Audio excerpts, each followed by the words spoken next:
మీకు తెలుసా అయ్యప్ప స్వామి ఎలా పుట్టాడో? ఒకప్పుడు అసురిని మహిషి దేవతలను వేధించేది. ఆమెకొక వరం ఉంది. శివుడు మరియు విష్ణువు కలిసి పుట్టిన కుమారుడే తనను సంహరించగలడు. దేవతలు భయంతో శివుని ఆశ్రయించారు. అప్పుడు విష్ణువు మోహిని రూపంలో ప్రత్యక్షమయ్యాడు.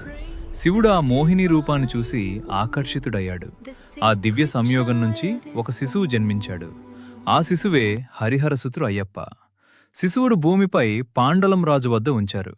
రాజు సంతానం లేక బాధపడుతున్నాడు. ఆ బాలుణ్ణి చూసి దివ్య సంకేతమని భావించి తన కుమారుడుగా పెంచుకున్నాడు. అతనికి మణిని కంఠ అని పేరు పెట్టారు. కంఠంలో దివ్య మణి ఉండటంతో పెరిగే కొద్దీ అయ్యప్ప అసాధారణ శౌర్యం చూపించాడు. చివరకు మహిషిని సంహరించి దేవతలను రక్షించాడు. తరువాత శబరిమలలో యోగముద్రలో స్థిరమై భక్తులకు ఆశీర్వాదమిస్తూనే ఉన్నాడు. అందుకే ఆయనను ధర్మశాస్త్రుడు అంటారు. స్వామియే శరణం అయ్యప్ప.